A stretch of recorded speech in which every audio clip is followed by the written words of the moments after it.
The views and opinions expressed in the Golden Boot podcast are those of the speaker and do not necessarily reflect the views or positions of the Golden Boot podcast as a whole.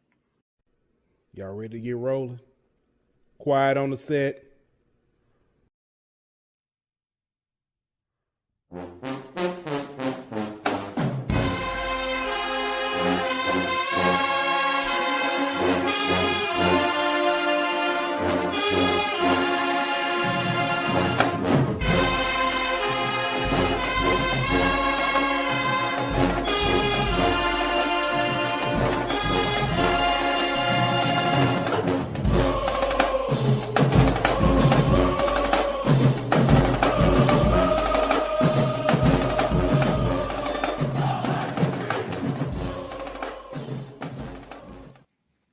Hey, welcome back. Another episode of HBCU. It's your boy Pooh Bell. Got my man Ant Petty Murphy in the building. What's good, my guy? You on mute? It's a Monday. It's a Monday. I feel What's good with you though, bro? Man, I'm good, man. I'm gonna tell you, it's a Monday. I woke up this morning, and all I heard was, "Help! We gotta save him. What's going on?" I was like, "Wait, woke up." I fell asleep with the TV on, and the Robin movie was on. So I was saving Teen Titans. Didn't realize. Then I started driving to work, right? If let me ask you, you know, which in your profession, when there's street work going on, there's usually detour signs. You know what I'm saying? There's detour signs that say, hey, you know what I'm saying, this street is closed. This the way to get back on this, you know what I'm saying, street. Well, I was driving today to work. Huh? So legally there has to be. There was a sign that say road closed and it had an arrow pointing. So okay. So I followed the arrow. But when I got to the end where I was supposed to turn, there was no arrow. There was nothing. Luckily, I found my way to work.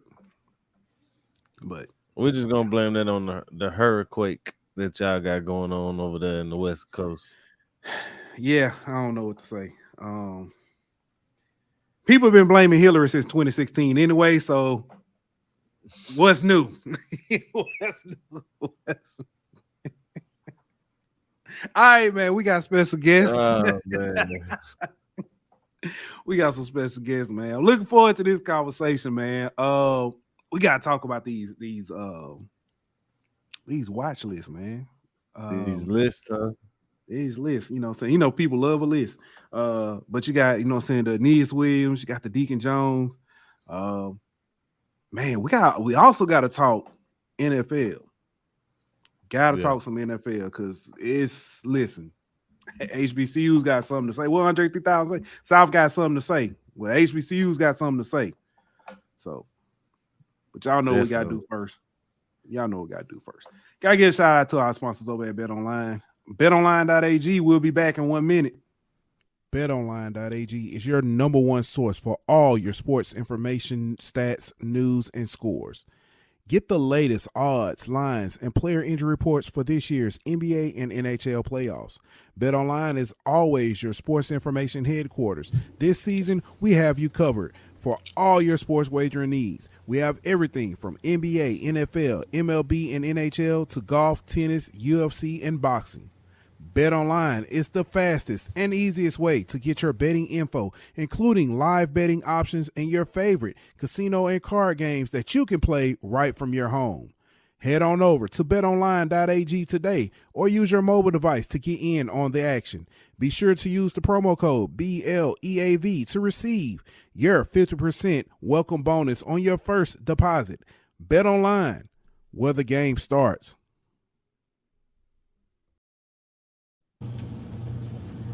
And we had to welcome him back. Oh, what happened? We didn't even get the intro. What's going on? This thing tripping.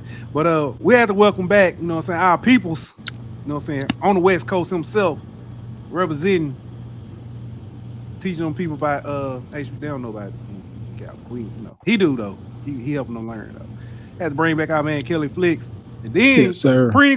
Supreme Court couldn't stop us. Got affirmative action in the building. Our good man. Zach, welcome back, fellas. What's good? What's up, man? What's the deal? Let's get to it. I survived the hurricane. That's what I'm talking The hurricane. Did you feel the Whatever it earthquake? was. I actually didn't even feel it. I didn't feel it. I got the alert on my phone though, but yeah. Yes, man. That's wild. Y'all acting up out there too. I just seen video of people dancing in the rain, playing, you know what I'm saying, with the hurricane. Y'all don't know how to act out there. Getting that you got served on out there and all in the water dancing. Hey, now they doing it up, but that's probably like the Inland Empire. You know, we only do that in LA. That's probably the IE. They do stuff like that. They're out there representing for Lil Saint. Facts. But man, that's good. What's good, Zach? Man, welcome back, man. Hey, man, appreciate y'all having me, man. I can just feel kickoff. This is probably the last two lists that we talk about before kickoff. It's just like the countdown's on. Yeah. Man, I can't wait. I woke up this morning and I got to work and somebody was, I looked online and somebody was like, hey, football start this week. I was like, let's go. Yes, sir. Let's go. It's finally here. Facts. But man, let's start. Listen, we're gonna get to this list. We gotta talk about some NFL real quick, man. Listen. Shaq Davis, Mark Evans, Xavier Smith, Isaiah Land, Isaiah Boat. Hill, thankfully he's not, too bad. Isaiah Bowden. Then you got Aubrey Miller, the guys who last year, the Kobe Durant, Joshua Williams. I can go on and on. James Houston. They represent, and it's like it's not even close to like seeing like they made a play here or there. No, it's like they are doing some big things. So, listen, you have to, right? It's good to see that they were motivated because they were a lot of guys have been slighted. You look at especially like a Marquise Bell and Isaiah Land, where at one point they were both getting day 2 projections at some point in terms of their collegiate careers, and so the fact that they went out there showed that they can compete against the best of the best. I'm just hoping, how the NFL is. Even if sometimes you go ball out, depending on positional needs, depending on numbers, things like that. Some guys get a contract, others get moved to the practice squad. I'm just hoping a lot of these guys get a shot at the active roster, and if not, set themselves up to have that shot at the active roster in year 2, like you see with the Marquise Bells, the James Houstons, where they're on the active roster playing week in and week out. That's what you want, is set yourself up for year 2 at least, and it's great to see it. Even the running back, not really a D2 guy, the kid from, I want to say, Fort Valley State. Yep. He had 2 touchdowns, like 100+ yards, just insane opening week. So I'm hoping to keep the momentum going in terms of these guys showing out in these preseason games. Yeah, I've got to say that last class that we just had, the Kobe Durant class, that class was really like seems like a trailblazing class, right? Given the era that we're in from college football to the NFL, because a guy like Kobe Durant is now starting at nickel for the Rams, and then when you look at a guy like Xavier Smith getting a shot at the Rams right now, his receiver coach, one of them is KJ Black. He used to be his offensive coordinator. So we're starting to see some more pipeline and in routes for HBCU players to get into the league and stay in the league for long term. I'm really interested to see this next wave, because right now we just saw so many guys from HBCU ranks get a shot at the NFL. From here, this next round of guys, this next class, I think they're going to be even more primed and ready to go, more motivated, and feel like they belong as soon as they get a shot at any NFL team. Yeah. That's a good point, because you got to look at this next crop coming up. You finally got maybe a quarterback prospect that you think could get a shot at getting drafted for a change. You got a bunch of defensive guys. We're about to talk about this defensive back watch list. You got a bunch of guys on that list who probably got a shot at getting drafted. So there's a big crop that this coming up class has. But like you said, the people who came before them, the Kobe Durants and those guys, and not to mention this class and what they're being able to do so far in preseason, it's got to bode well for that upcoming class, thinking that, hey, maybe I'll get a shot based off what these guys before me have been able to do. Hey, big facts. And shout out to MEAC Mike. MEAC says South Carolina State sending football players to the NFL. And they've been getting paid too. Yes, shout out to Buddy Pugh, Coach Pugh. Which I can't wait till Thursday to have that conversation. We'll talk a little bit about it tonight, but definitely, man, definitely looking forward to seeing who sticks on the roster. See, saying opening week in the NFL, and somebody gonna make it. James Houston full season.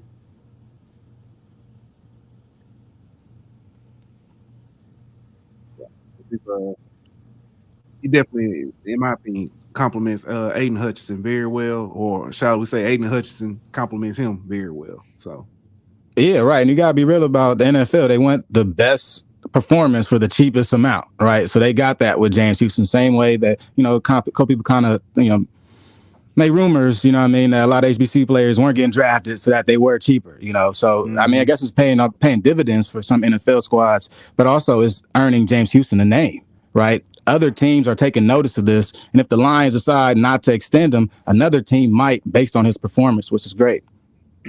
Yeah. Yeah, the goal is to get on the roster. It don't matter where or how. If you're on a roster and start getting that check, and you're going to have that opportunity, just get your foot in the door. That should be the goal for some of these undrafted guys. Yeah, I agree. Just find you a spot somewhere in the league, carve you out a spot somewhere, no matter what team that is, and start getting that time so where you can get that pension, man, because that's ultimately what it comes down to. Stick around the league long enough to where you can get paid for life, man. Check. Can y'all hear me? Yep. Mm-hmm. All right. Tony said, let me use my whole shirt. Yeah, rambling today. It's a nice shirt, sir. Yeah, nice, man. Goodwill had a sale, and no. Just in case, man. I just in case. Tell you, you heard it here first. I knew it the whole time. Even though Hoochie Hugh be leaving on us, won't let us talk to him. Anyway, leave that man alone, bro. Yo, who? You talking about my man with the tights? I can't. You talking about messing with him? I see what's going on.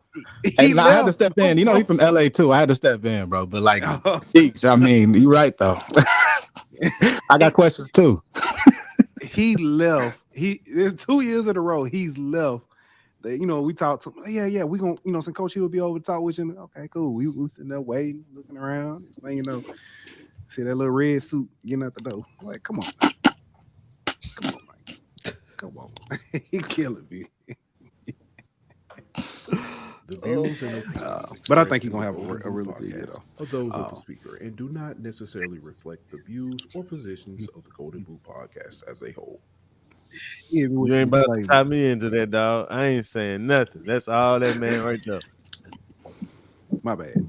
I gotta live around these people, man. You're absolutely. I apologize. I should have put you in that predicament. All right, man. Let me Deacon Jones award watch list or Black College Football Player of the Year watch list. Let's go ahead and bring this up. Oh man. All right. Let me zoom in a little bit because that might be. Let me know if it's good. Can y'all see that?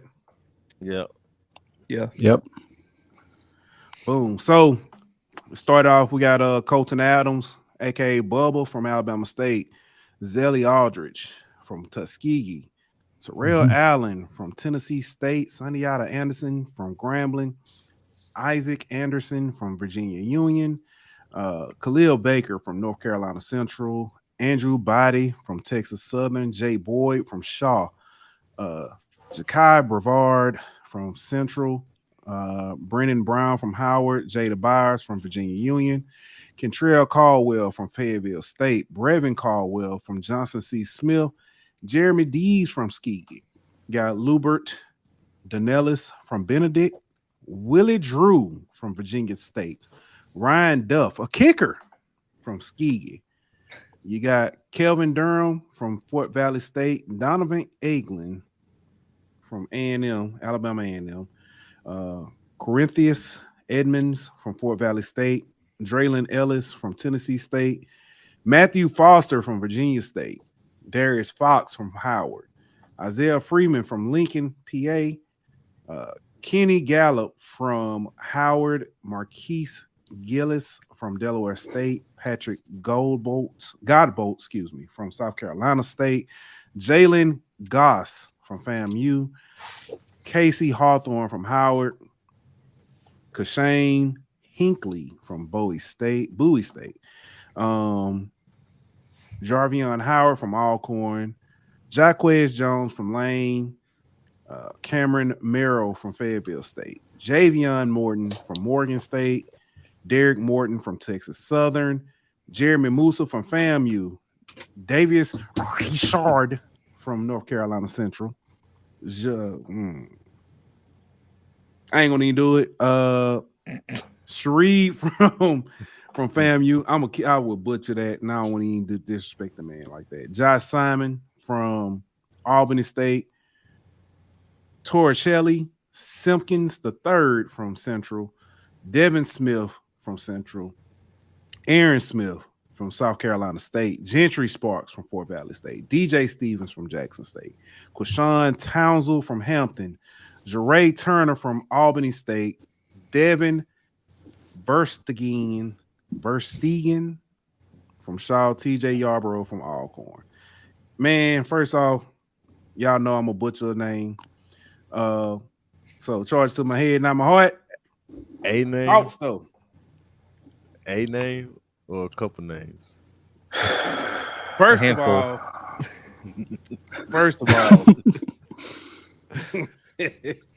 but that was a great effort, though. Great effort. Hey, I did what I could. Listen, I heard you pronounce them WNBA names last night. I wasn't finna try. I wasn't finna do it. But here we go, man. First off, man, what's anybody stand out on this list, or you just feel like I mean, no disrespect to anybody, but anybody you feel like maybe shouldn't be on this list, or somebody missing off of this list? Go ahead, Blue. Are we expecting kickers to be named the player of the league? I mean, that's the one that jumps out. Like, especially two D2 kickers. We're gonna give it to a D2 kicker over all the like. That's the first thing, is that's just outrageous. And then two, I'm an O lineman, but are you really gonna give the award to an offensive lineman as well? And if you're gonna have offensive linemen on there, how do you not have a Neem Dankwa from Howard on there, who's probably the best HBCU offensive lineman in the country, especially NFL draft prospects? It just goes to show again, like, you got to separate it. You haven't named the Deacon Jones Award, but a defensive player's never won it. So at the end of the day, that's why I always say you got to separate awards, offense, defense. And I think with HBCUs, like, you got to stop grouping D2s and D1s together. At the end of the day, like, a guy like Jada Byers shouldn't be snubbed because of Shador Sanders or Davius Richard had such an outrageous year. Obviously, you're going to go with the D1 guy. So that's my first takeaway just from the list, is you have to separate it. I know the D1, D2 is like a big argument, but that's just, you can't compare. The talent difference is there, and you can't compare competition. But I think kicker was the big one. And then also, I don't know how you don't have a Neem Dankwa. If you're going to include offensive linemen, he is an obvious addition you have to make, because he is by far one of the best offensive linemen in the country. Yeah, I would agree with that. Yeah. The kicker was the first thing jumped out to me, but yeah. I got so many like issues with this list, right? Because I kind of look at this like, okay, NFL top 100 list, you know what I mean? HBCU top 100 list. We should be seeing the top 100 players. Seeing the kickers and the punters on here is a little disheartening.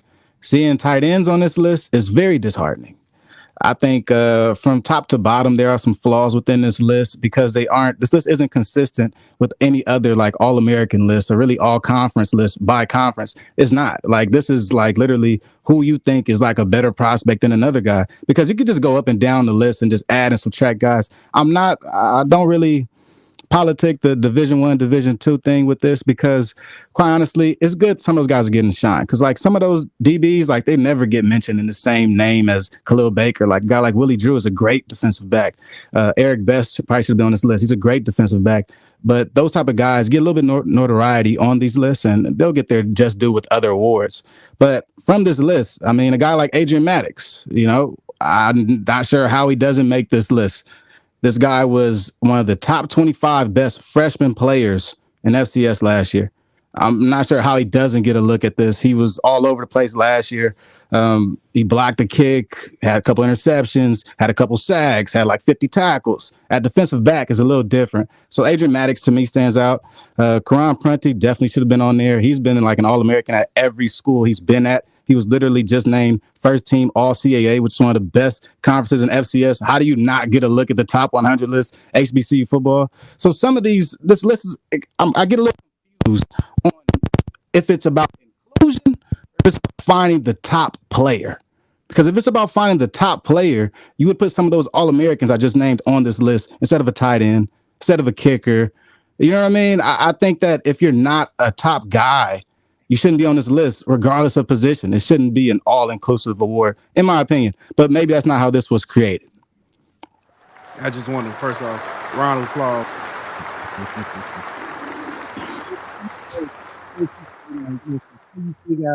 I'm just saying, when these lists came out, and we want to make sure that we talked about these lists. Both of y'all immediately came to mind because I knew the breadth of knowledge, you know, saying to under, you know, saying not just know, hey, who's on this list, but who's not. So I appreciate, you know, saying that, Kales. But Zach, what you got, man? Man, another name, Elijah Williams, two-time FCS All-American from Morgan State. Over the past 2 years, from a three tech to an edge rusher, 112 tackles, 26 for loss, 13 sacks, and led the country with like 19 tackles for loss last year. I mean, is there another DN in the country putting up those, or another HBCU defensive end putting that up in the country?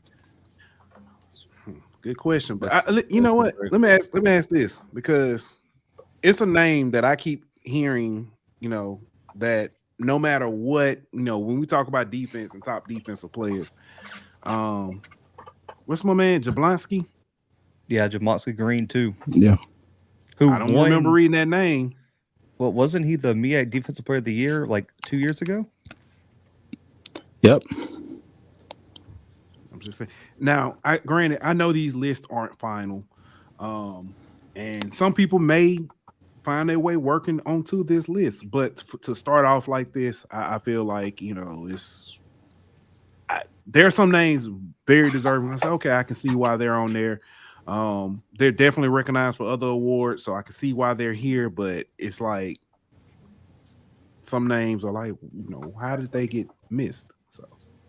Yeah, I mean, yeah, there's just the list could go on because I think you even give a benefit of the doubt over some of the DBs I see on here. Asaias Guthrie has done more than some of the defensive backs on this list. I know we didn't play last year, but that was a kid that was also a freshman All-American at Delaware State and now goes to a better defensive scheme at Jackson. I think you give him the benefit of the doubt, put him on there. He's being considered for All-American lists. It's just there's a long list. I think if you want to put one of the Green brothers from Tennessee State on the list, I would lean James, the linebacker, who was a first-team Big South OVC selection and has done it at the highest level.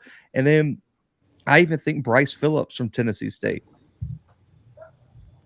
should get a look.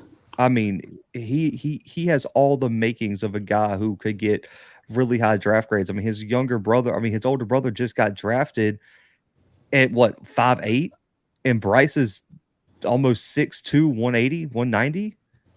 Man, he's going to be an issue once he starts developing. He's only a sophomore. Also a freshman All-American, was an All-OVC selection last year. So the list goes on and on. It's just like I think Kelly said, it seemed like, and that you get this sometimes with Watchlists, is you want to be inclusive and everyone have a representative and everything. But I'm sorry, at the end of the day, like when I'm making when I'm making our all-conference All-American teams, like, bro, if your school doesn't have a player, recruit better players, develop better players. If your team doesn't have a superstar, that's your fault because you guys aren't that good. Like it shouldn't be a thing where we have to have this one or two win team and they got to have a representative because we don't want them to feel left out. It's like, well, there's a reason you only won a handful of games last year because you weren't good. You didn't have any good players. Yeah, that's a big fact. Yeah, I mean, even like seeing and reading through this list, right? You want to like try to find those gems. They do have a couple of gems on this list. I like a guy like Jaree Turner, Albany State defensive back, nice corner, great size. He's actually pretty surprising that how good he is in man coverage, given the amount of bump and run they play at Albany State. So he looks good. So some of these guys do stick out, but it gets to a point where you go legitimacy, right? Because you want to find the best player, and if the best player isn't even on the list, it's like, well, why are we even reading this list right now? So there are some things, and it's a big difference than the Aeneas watch list, I will say. Draft HBCU, I think they did a great job finding those defensive backs that were top defensive backs. A guy like Carvlancy Deasis from Morgan State, graded out as one of the best cornerbacks, Pro Football Focus in HBCU football, 88. I mean, how do you not get a look? But the guy that plays across from him on the field side, Jatavian Morton, gets a look on this list. So it's just a little weird because as a boundary corner, usually you're the number one. So it's almost like, are we looking at this list correctly to find the number one guy, or are we just trying to find guys from certain conferences to throw on this list? Other guys, Lyndon Rash. I think Lyndon Rash deserves a look at this list. He went through 4 different quarterbacks last year, still amassed 517 yards on 32 catches. He had big playability. He had 3 plus 50-yard touchdowns last year between 4 different quarterbacks. You know what I mean? Somebody like that, I think you have to recognize them and acknowledge them, throw them on this list because of that, because he has potential. If you're talking about potential this year, that's a guy that shows potential. More guys, Antonio Meeks, Tuskegee, great wide receiver, great yak, dude bust for over 120 yards 3 times last season. Kendall Bowler, FAMU, defensive back, is probably going to be looked at as one of the top draft prospects at corner this year from HBCU. Don't know how he doesn't make this list. Romeo Harris Freeman also should have made this list, Delaware State. So there's even more guys that should have been on this list. But I am hopeful that they'll add more people throughout the season. And while these guys that we speak about have great performances and game highs, they get their name on this list. Yeah. And I'm glad you mentioned the Aeneas Williams. You brought that up. Let's go ahead and bring that up and look at this. I put this in order by school. So we got Adrian Maddox from Alabama State, Chauncey Moore from Alabama State, Amari Hill Robinson from Bethune-Cookman. You got Romeo Harris Freeman from Delaware State, Javon Morgan from Florida A&M, Kendall Bowler from Florida A&M, Byron Perkins Hampton, Kenny Gallup Jr. from Howard, Robert Jones III from Howard, Asias Guthrie from Jackson State. You just talked about him. Carvlancy. DC is from Morgan State. Jordan Toles from Morgan State. Karan Prunty from A&T, North Carolina A&T. Khalil Baker from Central. Manny Smith from Central. Jordan Carter from Southern. Kristen Davis from Southern. Bryce Phillips from Tennessee State. And Josh Green from Tennessee State. So, as we mentioned, like looking over this, it helps when you're doing your listing. You have a guy or you have guys who study film and go through this, like that. Our good man Gerald Huggins was, I know, all summer just grinding, looking at film, writing reports up about different players. And at the time, we didn't necessarily know. I thought he was just doing it for, getting ready for the season, and which it was, but he's working on his list as well. So it's great to have, resources like that who do these things. So when you look at, like the Power 5, Group of 5, FBS, let's put it like that. When you look at FBS, they study film on this, and it feels almost cheated when you have an award list and names are there, and it's like, why is this name here? What stood out to me was the amount of DBs on the Aeneas Williams list that weren't on the Deacon Jones list. And you got guys who didn't make the Aeneas Williams list who make the Deacon Jones list. So it just seems to me like there's a big disconnect here from whoever put these lists together on whether the criteria was or what the standard was for making these lists. Because I mean, I'm looking at the Aeneas Williams list and it looks like a pretty solid list, complete list. comprehensive list of who the best DBs are in HBCU football versus this other list where it's like, yeah, he's a solid player, but that's kind of questionable. Where's this guy at? You know what I mean? So, like Kelly said, it goes back to the legitimacy and credibility of your list. When you have multiple people who aren't on the list, who are on this other list, and they're supposedly the best DBs, but they're not one of the best players. I don't understand how that can make sense. Yeah, I mean, I don't know what the criteria for the Deacon Jones Award is. I mean, because I was just sitting here while you were talking, thinking about the players that I could think of that should be on it still, like Isaiah Major, not on it. You also got Devontae Davis, Gentle Hunt. I mean, the list just keeps going on and on. But when I look at the Aeneas Williams Award, that's if you gave me that many slots, that's probably about what I would have it. I mean, maybe pull some hairs here and there. But when I look at Khalil Baker, consensus. I mean, that guy, I was told by someone who is very connected in like the NFL scouting world, if he runs sub 4.5, he's might go day 2 if he has another year like he did last year. The scouts are loving his size, his versatility, his athleticism, and as long as he tests well, man, he's going to the next level. And then you look at Kendall Bowler. His brother didn't have the measurables to do it, but as long as Kendall keeps developing as a corner, like Kelly said, man, he's going to be a top prospect. Jordan Carter, Christian Davis. I think Christian Davis might be one of the most underrated defensive backs in HBCU football just because he had to wait his turn at Southern and he kind of got overshadowed. We always talk about the defensive line, the linebackers, the running backs for Southern. I mean, Christian Davis was a shutdown corner last year and has the size and ability to be elite this year. Kenny Gallup, another FCS All-American. I love his game. I really do think Kenny Gallup, to me, if he can show a little bit more versatility in terms of I would say as a true like zone defender, maybe a little bit of man on man. We know we can come down to the box and hit someone. His potential is going to be through the roof for the NFL draft. So I love the list. And finally, man, Adrian Maddox is on there, and that is, if he's not included in any HBCU award list or especially a defensive back list, it would have to be invalid. So glad to see Adrian finally getting his shine.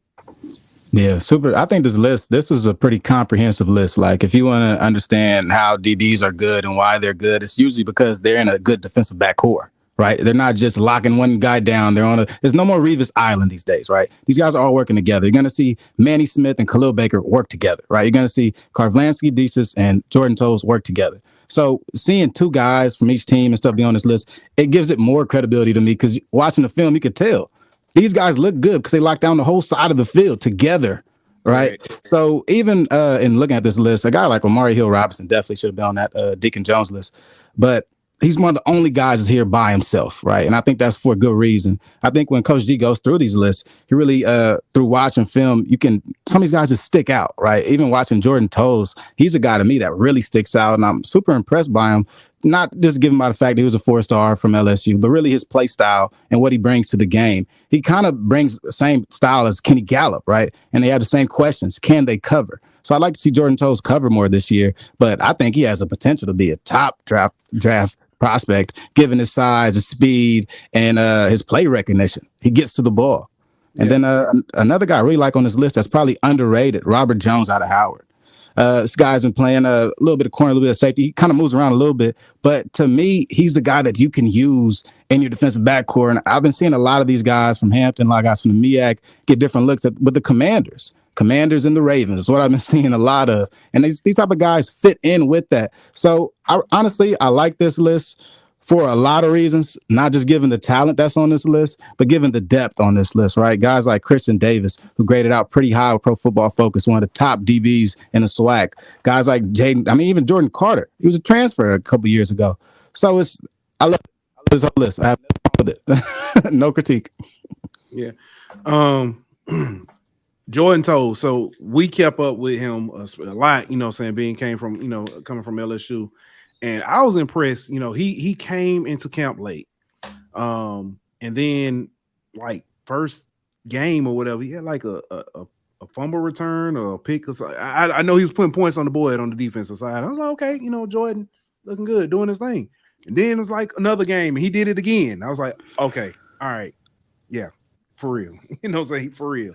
So I definitely, happy to see him because I thought he was going to be a name that a lot of people didn't give credit to because Morgan State DB. I thought I'd see more Morgan State guys on here, just simply because that DB room is loaded.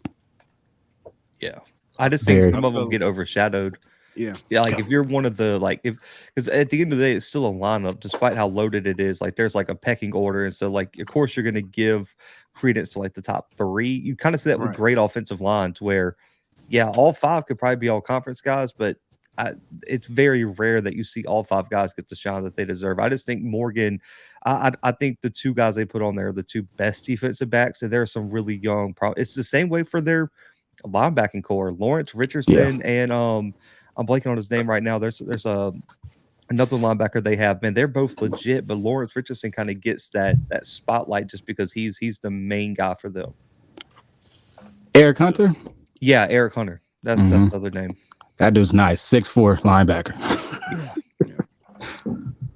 Yeah, just like I mentioned, Jordan Toles, Amari Hill Robinson, Adrian Maddox, those guys not being on the Deacon Jones list starts to make you wonder, like, how are these guys not on this list? But you have, no disrespect, you have kickers and centers and guards on the list. Like, there's great offensive linemen, there's great kickers out there, but are they affecting the game in the same way a shutdown corner is? Or are they affecting the game the same way a safety that's taking away half of the field is? You know what I mean? Like you can't put all positions on the same equal playing field. Some positions mean more than other positions. And when you have an award list like this, you need to kind of side with the ones that have more, that matter more to their team. Yeah. Because, I mean, like A&T had arguably the best offensive line in HBCU football last year. Not a single offensive lineman on the Deacon Jones watch list. And then I look at a guy like Karan Prunty, who at the end of the day is not getting the looks because they're like a lot of people who are making these lists. I don't know what's up with A&T. Like, I feel like a lot of their best players don't get the shine they deserve. But man, Karan Prunty, that's a freshman All-American from Kansas. He's got the length, he's got the size, he's got the hands. I mean, everything is there for him. I don't understand why he's not mentioned in the same breath as some of the top defensive backs in HBCU football, because he should be, because he arguably, just measurables wise, might be the best prospect out of all of them.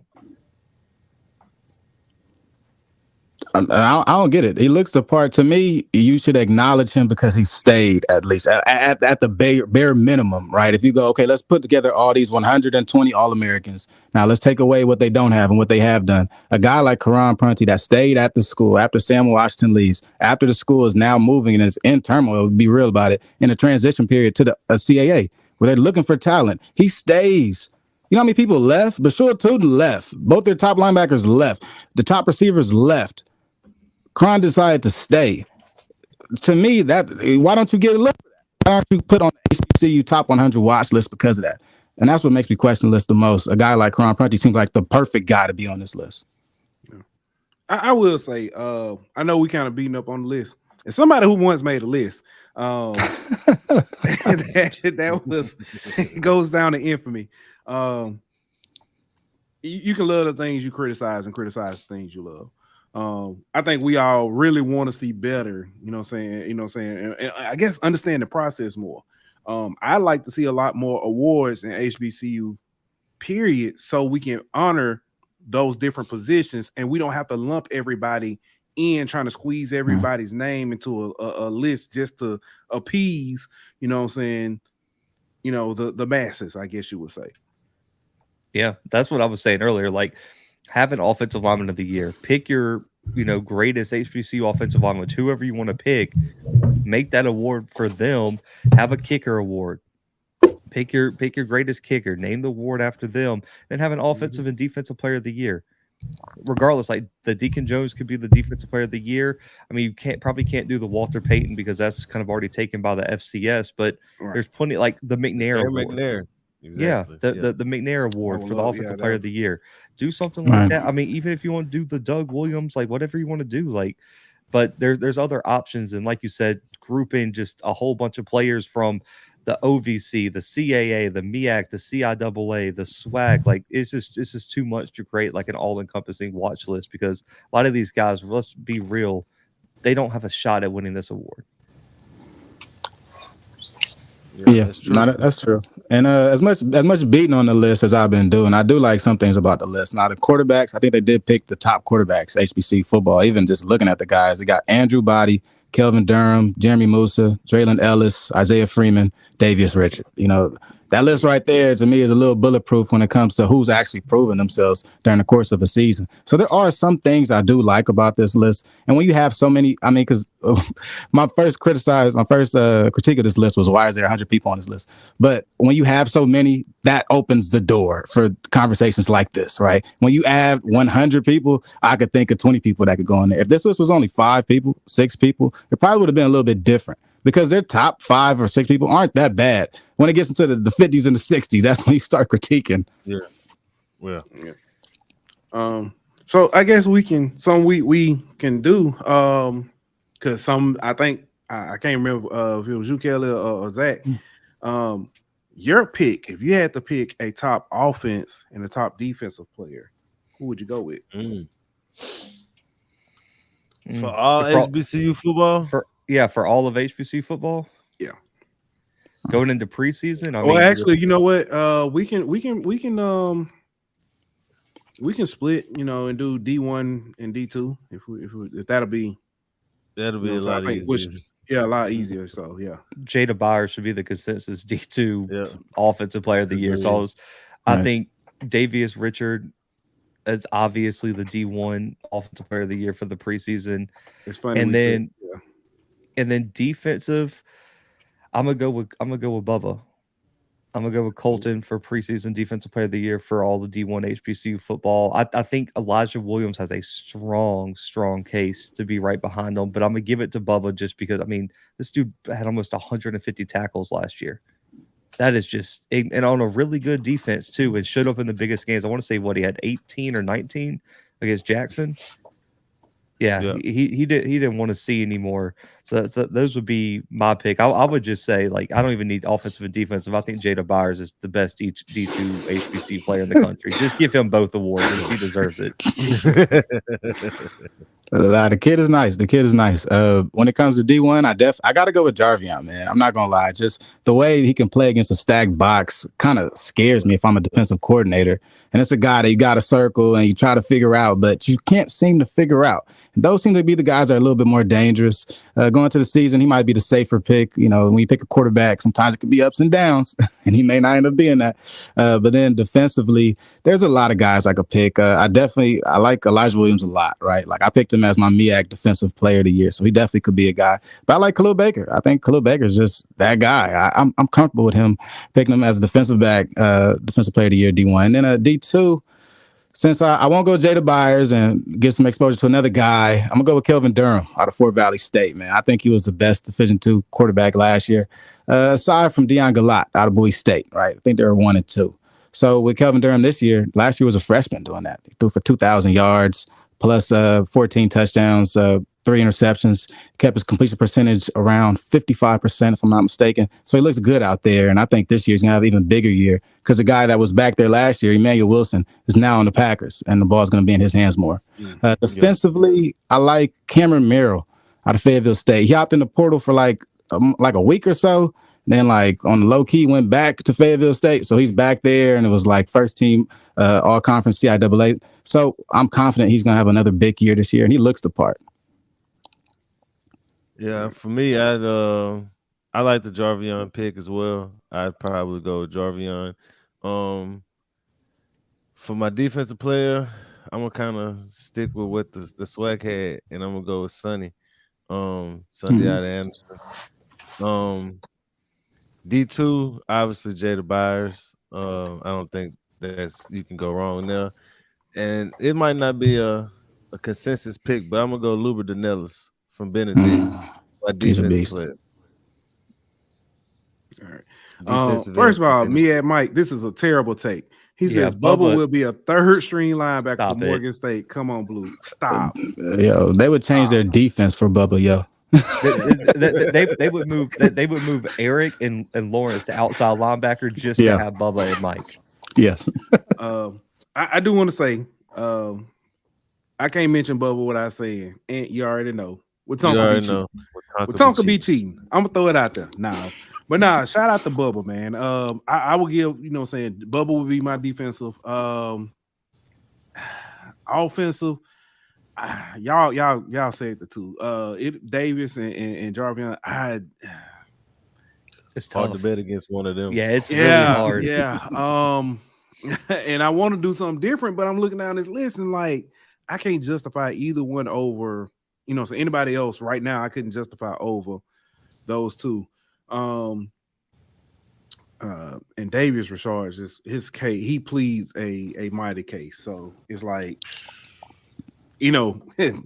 so I have to go with him on the D2 side. Give me a kicker. Is that offense or defense? Golly, you know what I'm saying? That's offense because they get to score, so that's offense. There you go. Punter's defense. There you go. Give me a kicker and a punter. All right, the Skiggy got a good one. Yeah. Man, looking at this list, Jada Byers is what can you say? And I'm gonna be honest with you, I can't think of anybody on defense. Y'all have named some good names. I'm gonna have to take a cop out on that one. So on defense for the D2 side, give me somebody from Ski who can kick. But man, let me ask this, because we coming up on 48 minutes, so we got a big game this weekend. Oh yeah, MEAC the biggest SWAC challenge. It's a lot of pride in this game because the MEAC and the SWAC have gone at it like the Hatfields and McCoys. The only other battle I've seen this intense is Erica and Banks, and they called the truce for a good reason this past weekend. So this game, is it more pressure for the SWAC to win, being Jackson State? Is it more pressure for Jackson State to prove that they didn't fall off after the previous coach? Is it more pressure for Buddy Pugh to jump off to a good start? Or is it pressure for the MEAC as a whole to try to keep the dominance alive? I don't think it's any pressure on the MEAC to keep the dominance alive. I think there's pressure on Jackson State to show that they are who all their fans have been saying they are, and that TC is who they claim he is. And I think there's pressure on the SWAC, especially after your commissioner comes out and says what he said about the reason why you don't beat the MEAC. So I think the pressure is all on the SWAC right now. I mean, yeah, there might be some pressure on Buddy to kind of get off to a fast start after the season they had last year as defending champs, but I think we all know what Buddy Pugh programs are and who Buddy Pugh is. So I don't think there's much pressure on him like there is on the other across the field on TC. Yeah. I mean, because you look at South Carolina State, I mean, what they started out, 0-4 last year, something like that, maybe 1-4. Yeah. I mean, so at the end of the day, with so few teams in the MEAC, like it really doesn't matter. Like we had a 6-5 champ 2 years ago. And then, North Carolina Central kind of showed out last year, so we won't include them. But, I mean, you won this conference at 6-5 of 2 years ago. I don't think there's a lot of pressure. I think there's pressure in terms of Buddy Pugh was very forthright about, man, we got to fire a lot of this staff because we didn't look good last year, especially defensively. Like, we could not stop the run. We did not know what to do with that. So if you come out here and lay an egg, man, there's probably some eyes in Orangeburg, as a legend as he is. And I've said this repeatedly, and I know Kobe didn't agree with me on y'all's show. They're not going to fire him because he's a legend, but there's going to be some conversations behind the scenes of, do you think you'd be better at an off the field role? Yeah. Does this program need to go in a different direction? And if you don't think that's a conversation they're going to have if he wins another 3 or 4 games, that's absolutely going to happen behind closed doors. And then that Benedict coach is going to get a call, and it's going to be real interesting in Orangeburg. But that's my prediction. But I look at Jackson State. there's a lot of pressure, not to live up to the hype. I just think if you lose this one, you look at the next three: FAMU and Miami, at Southern. Even though it's a non-conference game, that's a rivalry that they're going to win. It's just like Auburn, Alabama. It's just like Ohio State, Michigan. It doesn't matter. You have to win that game regardless of what it counts for. And then you look at Texas State. You can't go into that stretch 0-1. You need a win to at least have some sort of positive momentum, because I also think it depends on how they lose. I said this on my show. Week 0, week 1 games should be close because both teams should be figuring it out.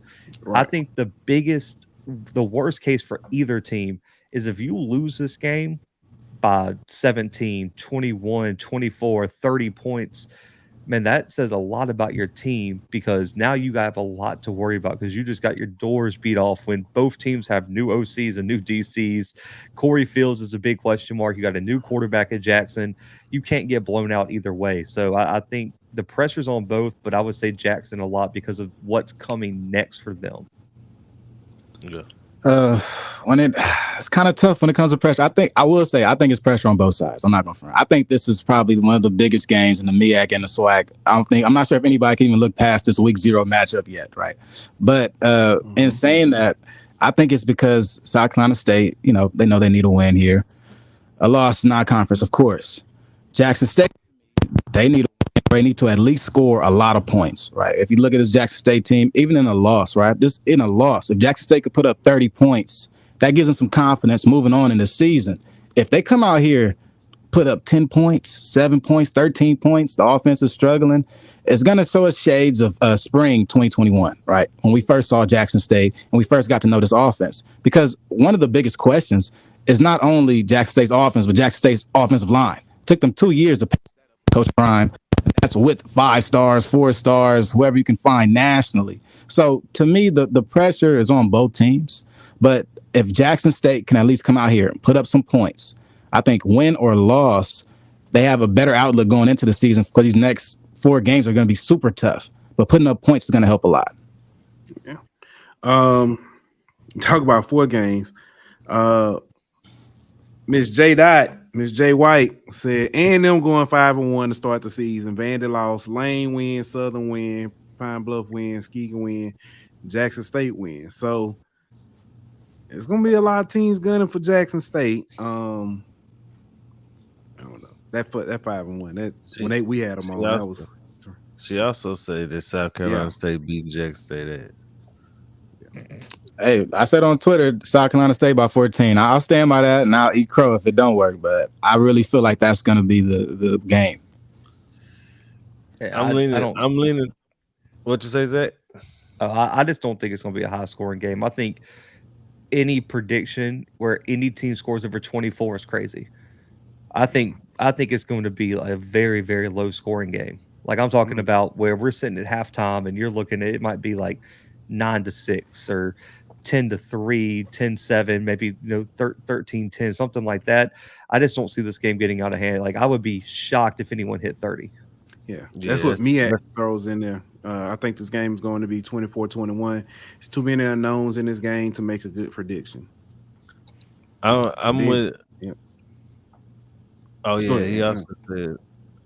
Man, I'm with him on that. I think it's going to be a close game, but I don't even know if both teams score in the 20s. I mean, there's too many question marks around these offenses. Yeah. South Carolina State only has had 2 coaches over the last 40 years. They don't fire coaches. So Zach didn't say they was gonna fire the man. Hey, but he can resign. I will say, A.D. Campbell did state that. She said, but and I understand. She's gonna say stuff like that, but everything we know about A.D. Campbell, she's straight up with us and stuff. She said, Buddy Pugh, the career he's had and the things he's done for South Carolina State, he would be able to do leave on his terms. So, and I believe him. I mean, doesn't mean it's not gonna be clamoring, because it's clamoring now. And he's been successful. They literally, 2 years ago, just won it all. So I mean, I understand. I think it's going to be 21-17. And I can actually see both teams doing that. you got a lot. I think the strength on both teams is going to be defense. I think we know what we can get out of Kobe Fields. We don't exactly know what we're getting out of the quarterbacks at Jackson State. Now, not saying I think they'll be good, but we just don't know. Kobe Fields, from everything I've heard, he is going to be Kobe Fields of the championship run. He's, saying more focused. Whatever was going on behind the scenes is settled. So I kind of think South Carolina State can edge this one out. I think it's like a 50-50 type game. I want to say one of the point spreads had Jackson as an 18-point favorite, and I'm like, I don't know about that. I would put money on that. Let me know what book that is, so I can go drop some money on. I would drop. Boy, listen, I would take not the Jackson State side. No disrespect to Jackson State. I would take South Carolina State plus 18 in a heartbeat. I would take either one of these teams plus 18. Yeah. Either way, yeah. Right. Yeah, I think this game's going to be a real sloppy game. That's kind of why I have South Carolina State winning by 14. I think that this game, both teams and their offenses, we haven't really seen them, the new offenses, right? You got South Carolina State and Kevin McGurk, and you got Maurice Jones down at Jackson State. Two different offenses, right? But one thing is the same. Both those offenses like to take shots. They do. And we come against two new teams. Defensive backcourt's got to start gelling. And mishaps happen all the time in zone and man, wherever. So I could see some mishaps like that happening for big plays. But as far as like these teams actually having effective drives, I think it might be hard to watch, man. I agree with you guys. I kind of feel like it might be that MEAC SWAC challenge from Alcorn State and I believe it was Howard. That one was kind of tough to watch. Am I getting that right? You looked at me kind of crazy just now. Did I mess that up? Was it Alcorn State and Central? Or maybe it was Central. I'm sorry, Central. Central down there. And they had that kickoff or that punt return with Codrington to kind of break it open. Yeah. Now you know what I'm talking about. Kind of where I think it'll be a slow game, kind of based on special teams, whoever can make the right move and not let go of the ball. Yeah. Which is, I guess you kind of answered. I was gonna say, what is this game more important for Jackson State or South Carolina State? But I think Zach, you kind of answer that with the way the schedule and the conference sets up. This is it's more important for Jackson State. Yeah, I think so. Yeah. I mean, just because South Carolina State, when I look at their future schedule, I think they got some wins in there, especially without a conference. Right. You look at Jackson, man, the next 3 games are going to be just a gauntlet, and so you just got to have the positive momentum. You have to figure out, I'm sure they're going to come in. Of course, we don't know who the starting quarterback is supposedly going to be, and there's probably some positional battles that they want to figure out against South Carolina State. And if you don't have that ready going into Miami, the conversation gets real interesting going into that week 1 matchup. Yeah. Zach, I don't know if we talked to you after media day, but now I got you. Let me ask you this. This kind of steering away and getting more into the season. Are you buying it? I know you got the sweatshirt on. You buying into the FAMU hype? I think they're going to be. It's weird I'm saying this. I think they're going to be better than some people are thinking. Okay. I feel like people are trying to temper FAMU's expectations for some reason, and I think when you look at the wide receiving core, when you look at Musa, when you look at the running back group that they bring back, their offensive line is mostly returning. You've got Gentle Hunt. My biggest question is edge rusher. I know they brought in some talent at edge rusher, but I'm a type of guy where I got to see it. I don't care what your high school rank was. I don't care what you did at your previous institution, unless you were an All-American, All-Conference guy.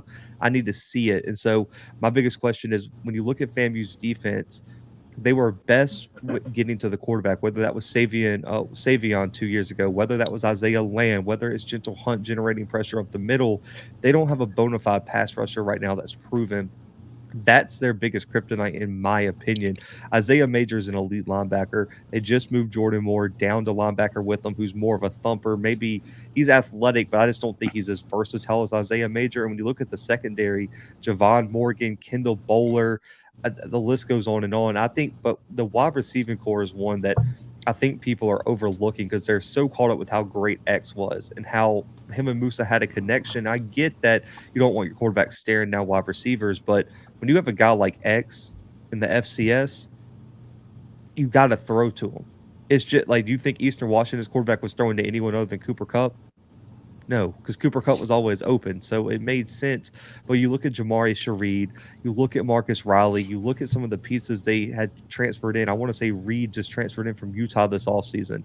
They have a lot of great pieces, and I think their wide receiving core is going to help Musa out. The question marks are edge rusher, Musa's development, and staying healthy. Because last year's North Carolina game, losing 2 starting offensive linemen on top of all the academic stuff that happened, I think set them back way far on that offensive line. And that's why I don't think they ever were able to establish the consistency rushing the football. You cannot finish last in the SWAC running the football and expect Musa to take that step forward. You have to be somewhere. You don't have to be number 1, but in that 6 to 8 range, you have to be able to run the football against teams that you're bigger and more physical than. If you go into the UAPB game and some of these lower games, like the Valley game, if you can't run the football against Valley, that's an issue that's going to hurt you when you face the Jackson States, the Southerns, and some of these more elite teams. So that's where I am on FAMU. I think it's a 2-man race, really and truly. Maybe a 3, but from what I'm hearing with the quarterback situation, Alabama State, I can't put them in that same tier. I really do think it's either going to be Jackson or FAM, and then we'll see. But I think it's FAM's to lose. That's fair. So, Flicks, you got Alabama State is so close, man. I had to drop a tear when you said Alabama State because I'm like, they're literally like a quarterback away. Like their defense is already there. If the quarterback can generate some type of offense, they could generate 225 passing yards a game, right? To compliment Juwan Howe, they got it. Like I think they literally can take the SWAC East because their defense is that good. But for that reason, they're out on the outside looking in. I think Damon Stewart's a guy. We'll see what happens in the season. But yeah, not FAMU. They look great. I think what sets it off, what puts them over the top for me is their offensive line.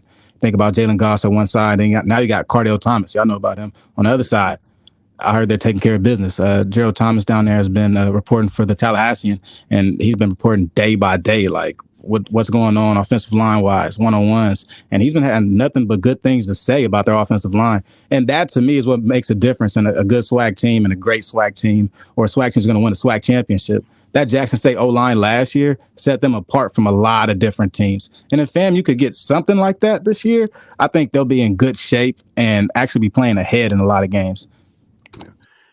I actually,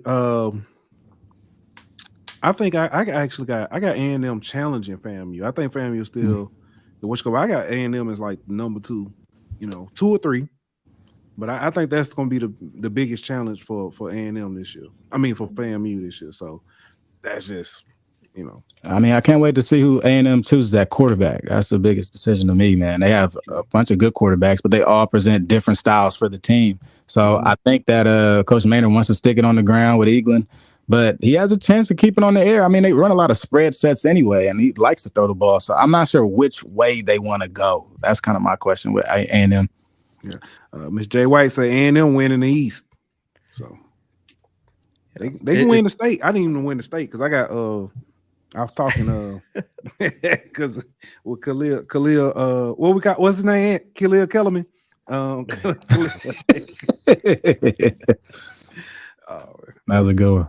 It's our dudes, man. Yeah, but I don't know. On the west side, let's ask this. On the west side, who you got? Alcorn. I think when you look at just from top to bottom, they have the fewest question marks. Because with Southern, I think Southern's right there, but man, the quarterback situation is just brutal. I really do, because I think the 2 true freshmen are the most talented quarterbacks in the room. But the problem is I don't think Dooley's ready to hand the reins over to them. I don't. It's going to be Harold Blood. Could he be good? Yes, but I don't know if he's a championship quarterback, just in my personal opinion. And then offensive line's usually always good. I like their linebackers, but they've rotated a lot defensively. Are those guys who were in that second group ready to be the first group? And what is that depth like for Southern? Because they lost a lot from, I want to say I heard they rotated 9 different guys. They lost probably 5 of the first 5.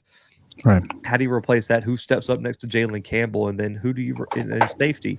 I think they have some really nice options at safety, but I don't know who's going to step up for Corian Harris, who was way underrated in my opinion for what he did for that defense. And I think with Alcorn, you look at, it's going to be Tyler Macon. I know everyone's saying it's a QB battle. It's not a QB battle. It's going to be Tyler Macon. You have the best running back in the SWAC. You have 4 of your 5 offensive linemen coming back with 2 all-conference guys. Ontario Hunt and Malik Rogers return at wide receiver.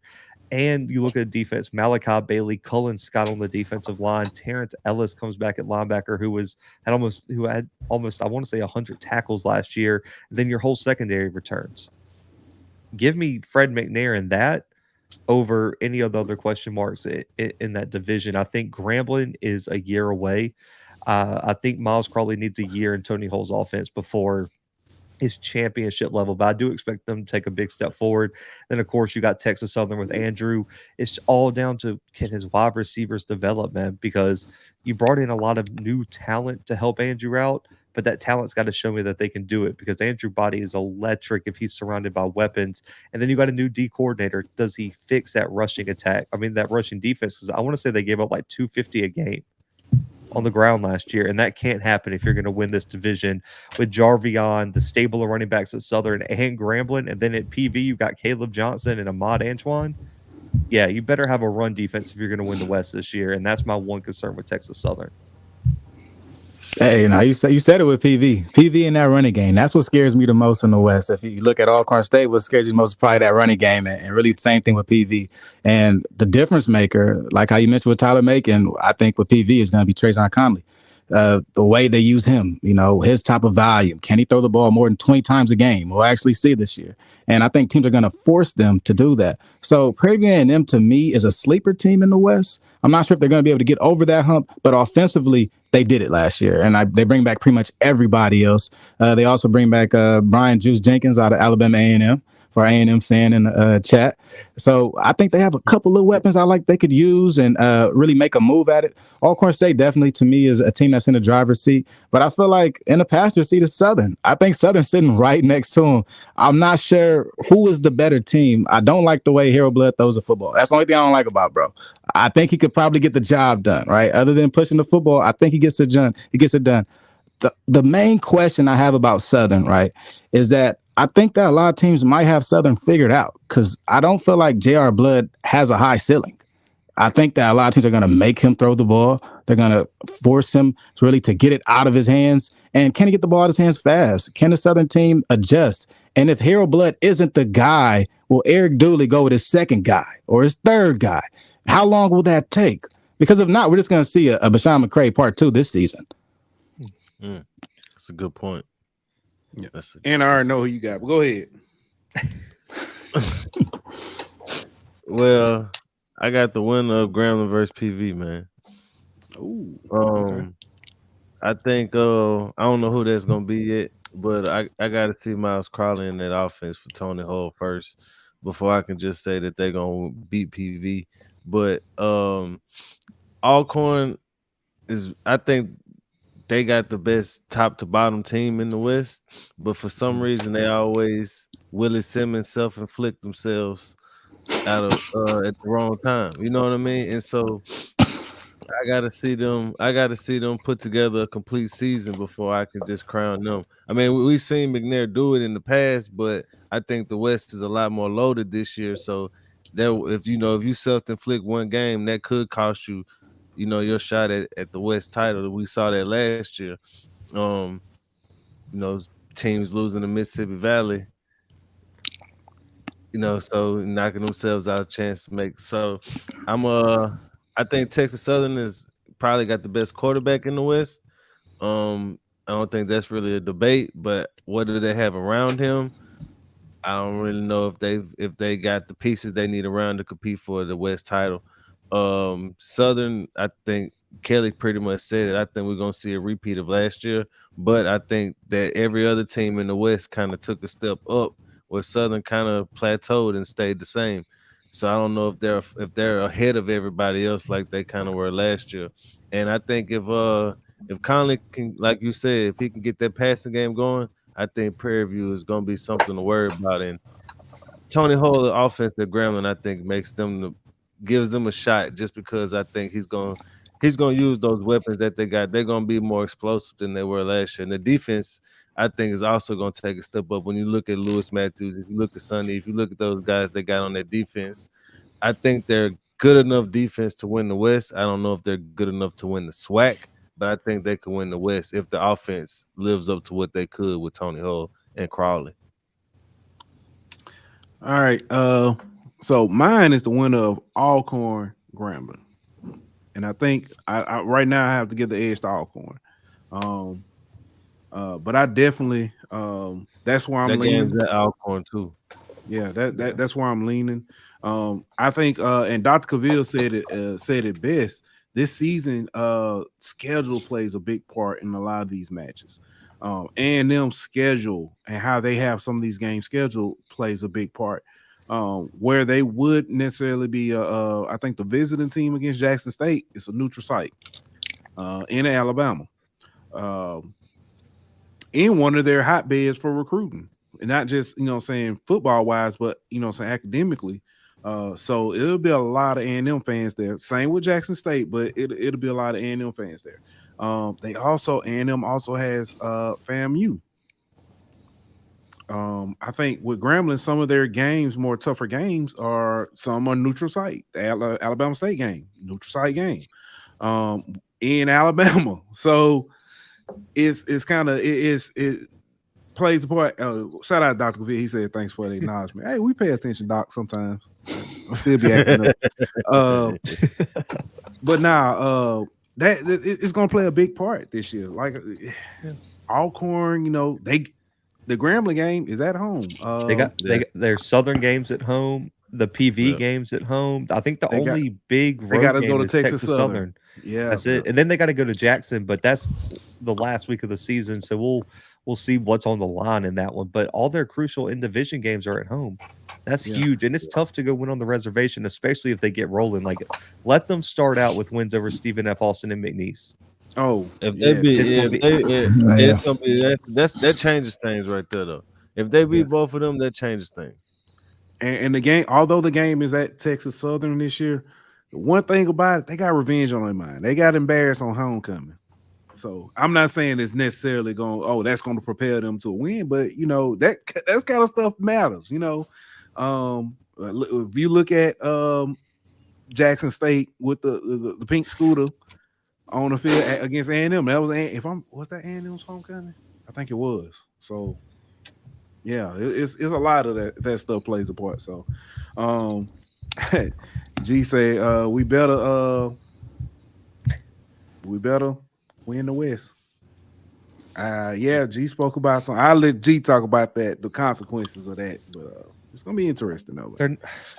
We got to stop the talk. I mean, I'll just say this: if you fire Fred McNair right now, you deserve all the bad karma coming your way.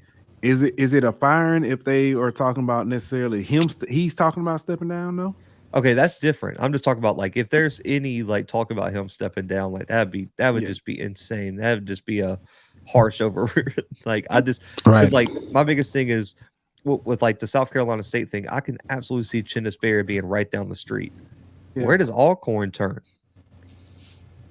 That's a good question. I don't see an immediate upgrade right now. So it just I just don't know if that'd be a smart move. But if he steps down, that's a whole different thing. But I'm just talking about there are some chatter that Alcorn folks are ready to possibly move on. And I'm just I wouldn't do that. Yeah. Especially not looking at the field. I mean, look at the newest coaches that just got added. These guys don't even have head coaching experience. Coach Eddie Robinson Jr., Coach Woody, these guys don't have head coaching experience, right? So if you have to pick from that pool instead of keeping Fred McNair, you're putting yourself in jeopardy. So I don't see the reason to do that either. Yeah. Let me ask this. You got this SWAC MEAC challenge. It's the only HBCU game, but then we start getting a plethora of games the following week. The D2 games, I want to talk about those because we don't talk about D2 HBCU ball enough. But you've got the Fort Valley versus I forget what it's called. The game versus Tuskegee. Red Tails Classic. Red Tails Classic. You got the Red Tails Classic. You've got I'm trying to find the schedule, see if I can pull it. I mean, the Red Tails Classic itself is a very big game. It's almost like a conference championship type game at the beginning of the season. Tuskegee has lost it the past 2 seasons. got pretty much whooped on, right? Even though Tuskegee went to the SIAC championship last year. So, I mean, this type of game, this is definitely like Orange Blossom Classic type for Division II SIAC. When you look at the top 4 teams in the SIAC, Fort Valley State and Tuskegee are one of them, right? So this type of matchup this early is pretty big for the conference, and it'll work well with the Orange Blossom. It's going to be on Sunday, I believe, before Orange Blossom Classic. It'll be at 3:00, if I'm not mistaken. 3:00 Central Time. Actually, hold on, let me get to it so I can verify. It's at this says 4. I have to check and see what that. I think that's Eastern Time, so it didn't say. It just says 4 p.m. So it might be 4:00. No, with it being in Montgomery, I'm gonna say 4:00 Central. But you got that game. I do want to go back. Florida Memorial also plays this Saturday. They have a early game against LaGrange College. So go figure there. So that's the only other game on that opening weekend. I'm trying to see who else plays. There's some pretty good games. Week 1. Let me ask. Go ahead. No, I'm looking at this Onidian schedule. Langston plays Mid-American Nazarene at 6:00 Central this Saturday. Oh, another game. Okay. Opening weekend. Which game outside of MEAC SWAC Challenge? What game stands out to y'all? Just in week 0, or can we also go week 1? Week one. Okay, I was about to say week 0. Actual week 1. Okay, I was about to say week 0. I think there's only 2 other FCS games, but yeah, week 1. I think I don't even think the Orange Blossom Classic is the most important one. All right. Like, even if we included that one, Texas Southern PV. That game is so crucial for what happens in the West this year to me, because the streak's at 8. I want to say for PV right now. Texas Southern cannot lose that game. That game. They started off on they threw 4 passes and 2 of them were intercepted, and still got beat by double digits. That doesn't even make sense, like football wise, how you gave that up. The streak has to end eventually. You bring back Andrew Body. You fixed your wide receivers, offensive lines experience, running backs are loaded. The new defensive coordinator. You have to win this game if you're Texas Southern, and for both of them, a loss there means now you're a full game behind someone in your division. You have to win out and have that team lose twice for you to win the tiebreaker. So it sets you so far behind. It cost Texas Southern last year. If the streak doesn't end this year, man, I can't see the season getting off on the right foot for either one of these teams. And if you look at PV, Bubba had a great first year, but now you got to go out and win again. You got to show that it wasn't a fluke, that Valley loss. I think that left a sour taste in some PV fans' mouth. The last thing you want to do is come off a loss from Valley and lose to Texas Southern and end the streak. That would be a horrible, 1-2 punch to the fans of PV. So I think that's the most crucial game week 1 in terms of HBCU football. Yeah, that's a good one. Just not to piggyback off that one, I would say Southern Alabama, Alabama State. That's definitely That's Dr. Bill says. I'm sorry. He's talking about the Prairie View. But I think that can be said about Southern Alabama State as well. That's huge. Yeah, no, I agree. I think Southern Alabama State might be one of the best games of the weekend, given the big unknown at quarterback for Alabama State, and then really the big unknown for Southern at quarterback. We don't know how good Harold Blood is, and if he's going to be able to do anything against this Alabama State defense. So we could get a very defensive game. We could get a wide open game. I think we're going to get great football, right? It's all about trying to see premier matchups early in the season. And this is one of them. I believe this is also a non-conference matchup. They just agreed to play. Yeah, so this is all just matchup based. I love games like this. And then, of course, the Orange Blossom Classic is going to be a big one.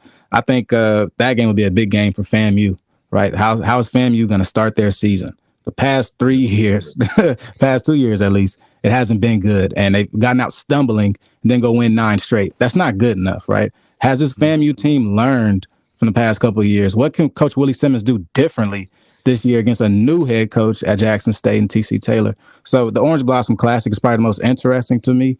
But so many good games, so many. Yeah. That Hampton Grambling game interesting too, though. Yes, it is. I forgot about that. Especially- Man, especially the for SWAC Grambling, can't 'cause- lose that game.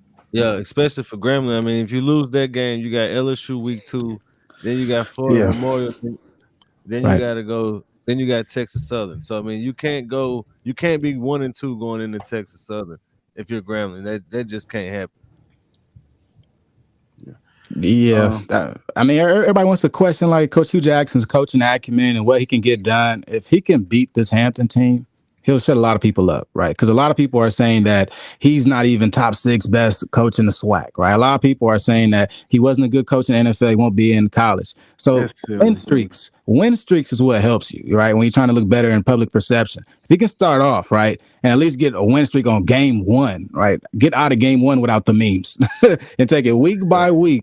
I think Coach Hugh Jackson could slowly gain the respect of SWAC fans that he truly deserves.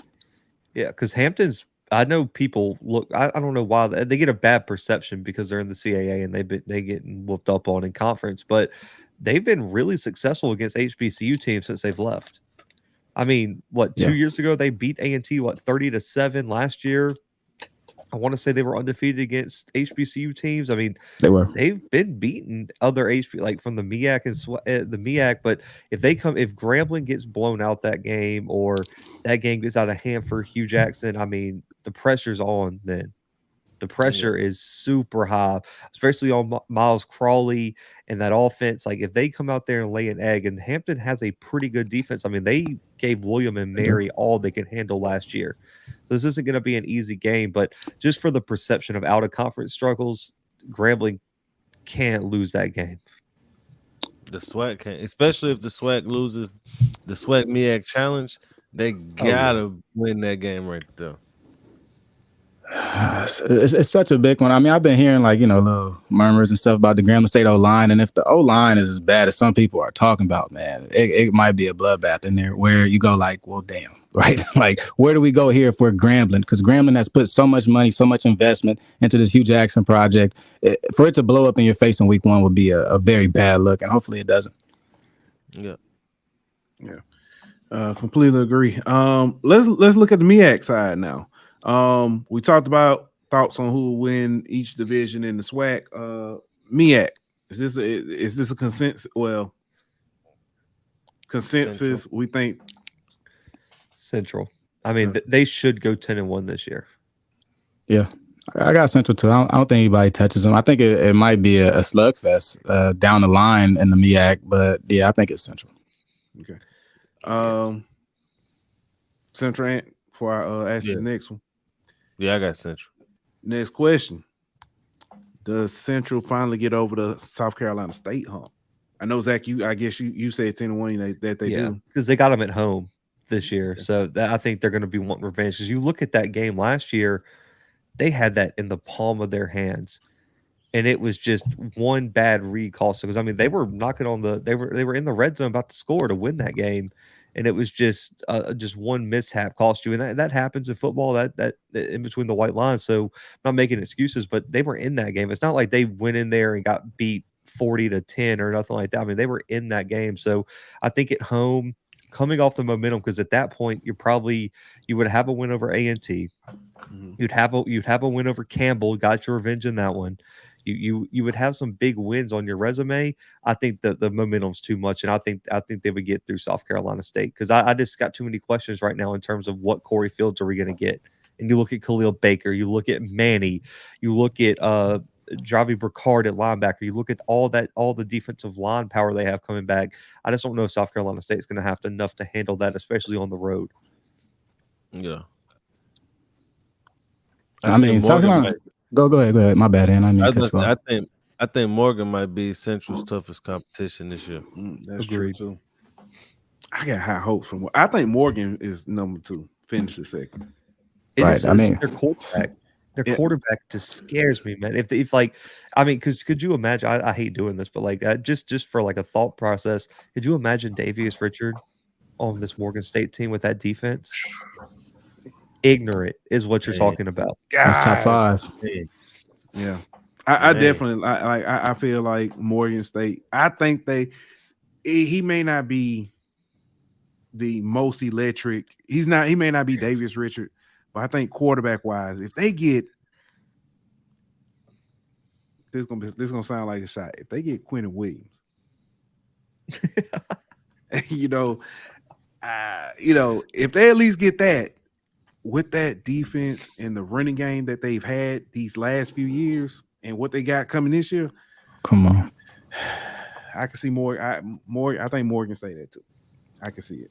Yeah, and it's funny you say Morgan State too. Looking at the schedule for Central, but the game before South Carolina State is going to be a Thursday night game at Morgan State, which is going to be kind of tricky. So week after Elon, right? So maybe that's a chance they might slip up. But even looking at the South Carolina State game, they have them at home this year, right? Now here it's so tricky when you go to South Carolina State. But it's still a wobbler because it's their back-to-back Thursday night game, right? So they're going to get like a full rest, but still going to be on a Thursday night, which still kind of makes things a little funny for them. But when you look at the matchup between Central and South Carolina State, if South Carolina State can't figure out their offense within the first couple of weeks, Corey Fields will not be the starter. We're going to be looking at a freshman going through the rest of the season or a redshirt freshman going through the rest of the season. So at the point to where they will match up with North Carolina Central at like week 7 in the season, this might not be the same South Carolina State team that we know and love. This might be a team that is honestly rebuilding. If Corey Fields doesn't get it together, I don't think Corey Fields even plays in this game, honestly. I do like to back up a little bit more than him, and I think he works a little better with Kevin McGorrick's offense. So this game against South Carolina State, I don't think it'll be one of the biggest humps for North Carolina Central. I think it might be that Morgan State game, given how good that defense is. Yeah. I agree. Yeah. I'm trying to think. I'm looking at week 1. Of course, all the MEAC games are out of conference games. Do you have any predictions for A&T and Central? That's a game I thought was really interesting. It's like it's week 2, I believe. Yeah, week 1, Central has Winston-Salem, then they play A&T, then they go to UCLA. Yeah. I like Central, but I don't think it's going to be a blowout. Yeah, I think I'm thinking like a 2-3 point game. Ooh. Like A&T scores to tie it up and goes for 2 for the win and misses. Something like that, It's at A&T. That's the only thing that makes me kind of feel like it's going to be a dogfight of a game. I think if it was at Central, I think they would kind of win. I'm not gonna say easily, but convincingly. But being at A&T, I think it's gonna be a dogfight. I think it comes down to a 1 possession game. Yo, I think that's a trap game for Central, man. I think Central might look forward to that UCLA game, see that they beat A&T last year, and they're going to play against an A&T team that's actually a little bit different than last year. As run-centric as they were last year, they're going to be super run-balanced this year, and they might just try to sit on the rock at times. Playing at home, the week before UCLA, the week after Division II matchup, I think it might work in A&T's favor and might give their coach a very big first win against Central. So I really want to ask you guys about it because I'm looking at it and I'm like, am I seeing this correctly? Do they have one of the biggest games of their season after a D2 matchup? I'm just worried about them staying healthy because they got a UAB week 1, and we saw what happened with like North Carolina, FAMU, and we've seen it with what PV, A&M. We saw that with A&M. A&M with this same UAB. Yeah. You have to stay healthy.